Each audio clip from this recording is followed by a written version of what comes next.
Good morning, everybody. This is Jim Feist in Las Vegas, and I'm joined by Hank Goldberg in Florida. Good morning, Hank. How are you today? I'm doing okay. How are you doing? I'm doing good, and the news is just going crazy. The mediaverse, Eli Manning benched. Unbelievable. Why don't they just fire the guys that are responsible for this mess in New York with Jerry Reese and Ben McAdoo? These guys are clowns.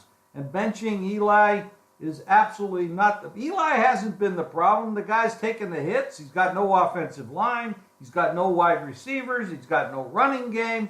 And they bench him. Why? Because they want to save their jobs? And that's the reason. Jerry Reese and McAdoo both should be fired, and Eli should not be benched. I'd like to see Eli move on. I'd love to see him join Tom Coughlin down in Jacksonville if it was possible. I know it's probably not, but with their defense and running game, with Eli there instead of Blake Bortles, they'd be a serious contender. My opinion. Well, first of all, they're not going to fire those two guys now, but they will be fired at the end of the season. That's an automatic. But Eli was offered the option to start the game, but that he wouldn't be given the option to finish it that they want. But they're gonna play this stiff, this guy that they're gonna put in there for what? He's gonna save their jobs? Come on, I mean it's a joke. Total joke. And this coach, as Mike Francesa said, he can kiss Eli's rings, championship rings on his way out. He's gone. He's a goner. He's a moron. Yeah, and I think it's... his game planning is ridiculous. There is no game planning there, and there hasn't been. And he threw Eli under the bus in week 2 when he criticized his play. So, the players are upset about this. They don't like it. The guys who have been around there are offended by this. You think they're going to show up to play for this moron? They're not. He's lost control of his team weeks ago. They're not playing. They don't care. And, the receivers have so many drops. It's an insult to this guy who's a real gentleman. And it's offensive. Yeah, it is. It's a mar on a season that's had its own other problems, and for the Giants to do this, and Tish and Mara should not be allowing this to happen. However, Eli's, like his father said, he's a big boy. He'll handle it. This is a business, and he got caught up in it. But the Giants are not. They're not showing him any respect. But moving on, there's a lot of other things going on. What do you got going on? The hoops have been good. I know you have a lot going on in your world. Yeah, today's a good basketball day. You got some good basketball games today. Duke is you got the ACC Big Ten series going on, and there's some pretty good matchups. Duke is playing Indiana. Miami is playing Minnesota. I like Duke. I like Miami. I like North Carolina State. Alabama is playing Louisiana Tech. That should be a blowout. Alabama's got a pretty good team. North Carolina State should handle Penn State. So there's some pretty good attractions today in college basketball. Sure are. Last night I was on a panel at the Miami Touchdown Club, and I was talking with a lady who's a very respected writer down here, who has been covering the University of Miami basketball story. And I tell you, it's a great tragedy. I just wanted to touch on this briefly.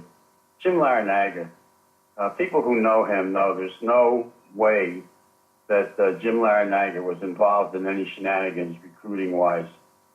Although, he's never really tried to recruit, the five-star players. And he got involved trying to recruit this one 5-star player. And, you know, she made a point that's very true. When you go after 5-star players, you get into the dirty end of the business. But because some punk came forward and made some accusation to the FBI about Larinaga possibly involved in some recruiting violation, and it turns out, and Larinaga was walking into what was at the airport on his way to a recruiting trip when 2 FBI guys grabbed him and brought him into a private room and started questioning him about something that he knew nothing about. And it turns out that he did know nothing about it. And meanwhile, they tainted this guy's reputation. He had to hire 2 lawyers at very large expense to him. The investigation went on. The FBI found nothing. And now they've just moved on. And Larinaga has no recourse. He's been found innocent of any wrongdoing. And the FBI has not exonerated him publicly. They haven't said anything about it, but they're no longer investigating Larinaga. They moved on to other coaches. No comment from the FBI, and it's terrible. And they basically ruined the guy's life this year, and he has no recourse because he can't sue the government for investigating it. But I guess he could sue the guy who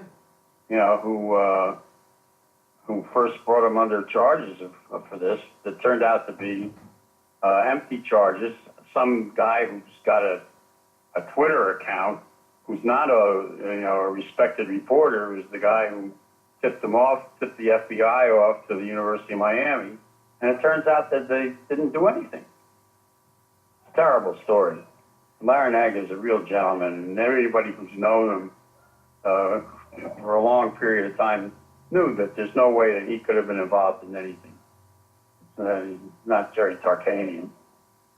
It's the one. We have a great system of justice for the most part, but anybody can charge or make a claim about anybody else, whether true or untrue, and for different motivations.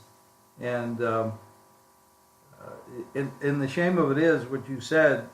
They ruin their lives. It costs them money. It ruins your reputation, because once there's a claim out there that you did something wrong, even though there's no charges brought or you're not ever found guilty of anything, it weighs in the backs of everybody's mind. Well, gee, maybe he was guilty and they just couldn't prove it, kind of thing. And it's a shame because everybody has a voice, and they don't all have a pure sense of purpose.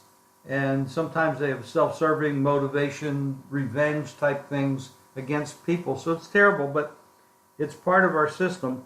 It's a bad part of the system, but it's also a good part of the system that it's available. But I don't know. That's a bigger issue. There's nothing good about this story. No. There's That story, no. There's nothing good. Nothing good. Anyway, while we're on the subject of the University of Miami, they'll be playing Clemson this weekend.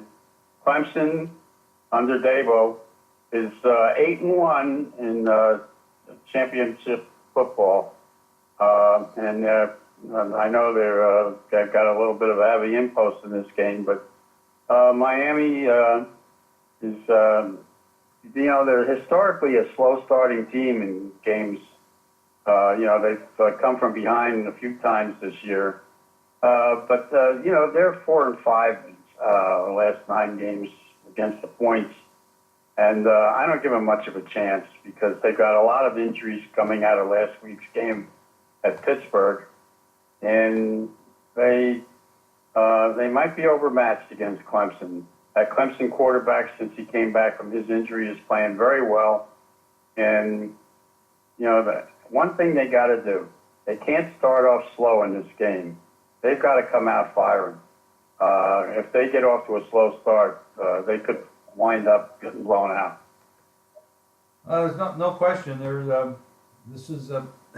They've had a tendency, and then of course that that performance against Pittsburgh wasn't very good either. So I know. Well, it wasn't very good the week before against Virginia, where they, had to come from behind late in the game. That's right.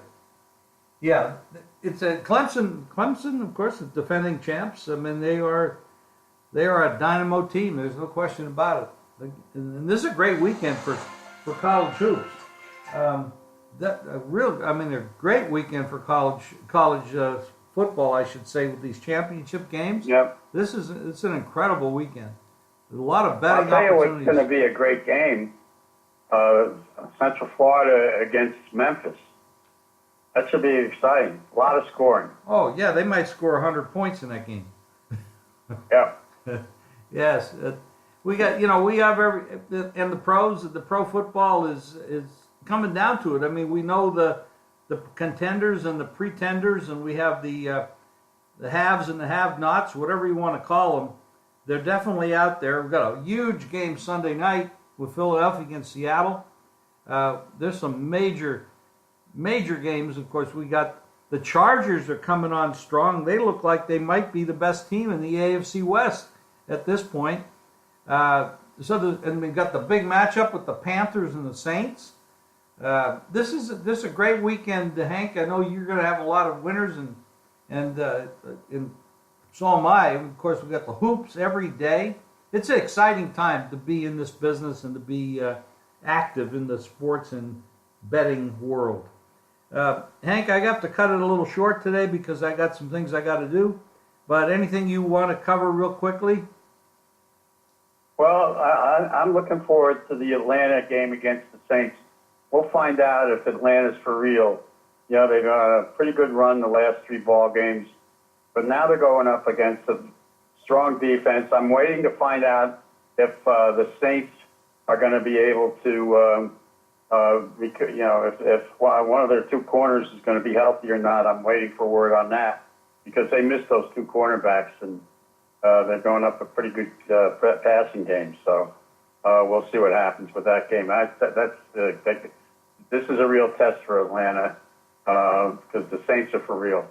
Now, wait a minute. Atlanta's playing Minnesota, and Carolina's playing New Orleans. I'm sorry, Carolina. Yeah. Yeah, my bad. Well, that's all right. Atlanta against Minnesota. That's another. Minnesota, to me, right now is playing the best ball. Keenum is playing incredibly well, and I'm sorry, against Minnesota and that defense. I like Minnesota a little bit in that game, and I think Atlanta could get comeuppance. I don't think Atlanta is as good as they've looked because they've been going up against inferior defenses the last 3 weeks. Well, that's one of the things about the NFL this season. It's not a parity league. There's some definitely really good teams, fair teams, but there's also some terrible teams. And when you play a bunch of those terrible teams in a row, you're playing a very low strength of schedule, and then you step up in class to play a really good team. And it's really a handicapping nightmare to try to figure out just how far a team can go when they've been playing a soft schedule. So it is a difficult proposition. If you like Minnesota, there are some threes out there to take, and there's So people don't seem to believe in Keenum, but including his coach. But every week he comes out there and performs. Yeah, I don't like the way Zimmer has handled the Teddy Bridgewater, Case Keenum. The guy's playing well. He's doing everything you're supposed to do to win, and he is winning. The clubhouse, the locker room, all the players support him. And, everybody supports Teddy and the fact that he came back from a gruesome injury. But to threaten the starting position there for a guy that hasn't played it down in 2 years with a bum leg, you can do that. But you do that next season in the preseason games and the practice sessions to figure it out. You don't do it now. Yeah. But anyway, Hank, thank you very much. I have to sign off because I have to run. But you can get Hank's plays and mine at jimfeist.com, and make sure you tune in every day for other podcasts. And Hank and I will be back on Friday. Thank you, everybody.